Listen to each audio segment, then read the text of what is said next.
Timberwolves continues. Look at Tibbs, beautiful. Yeah.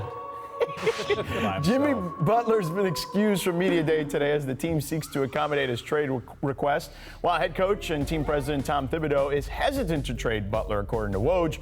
Wolves owner Glenn Taylor, he wants this thing to be a done deal in the next couple of days to avoid any further dysfunction. Here's what Tibbs said about the Butler situation today. Our job is to seek out the best opportunity for us. If something's good for us, then we're interested in doing it. If not, we're ready to move forward the other way. So, Wendy, what's your reaction to the situation? Not ideal. Not ideal when you have your star player demand a trade a week before training camp starts. A little late in the process. Not ideal when you're, as Woj has reported, that your front office says the guy's not available, but your owner says he is available.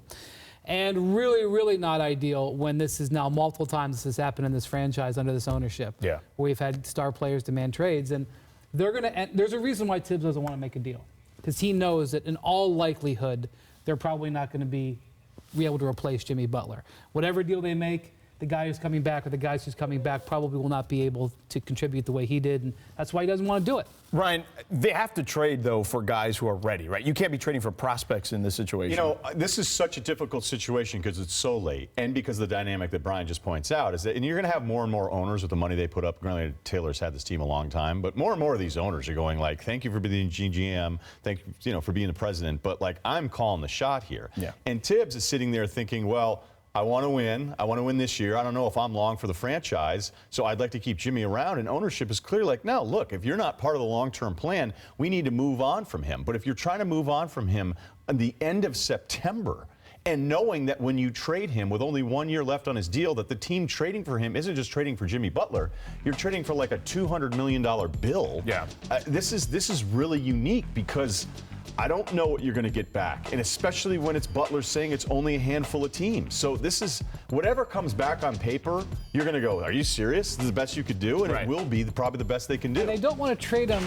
You hear teams say, oh, I don't want to trade him to the West, or I don't want to trade him in the division. In this case, it really makes sense. Who cares, though? Well, but I care if I'm the Wolves, because this year, let's say, like we know that he's interested in playing here for the Clippers. Right. If you trade Jimmy Butler to the Clippers, that's going to make them a team that could potentially knock you out of the playoffs, which is another reason why you don't do it at this point of the calendar. Okay, but let's say, like, in theory, the players that are being rumored to be out there, right? Like, I don't know if the Knicks will move any of the young people. I kind of doubt that.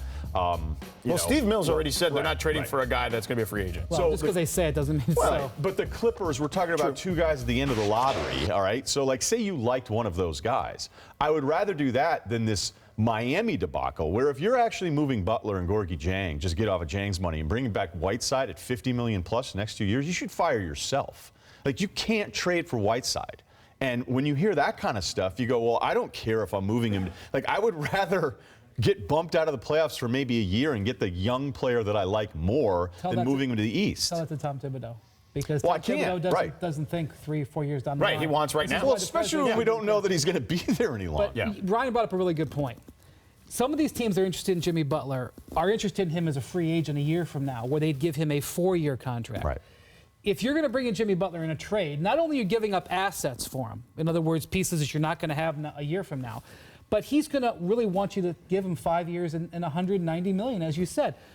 I think Jimmy Butler is one of the best players in the league. I think he's one of the best two-way players at the position.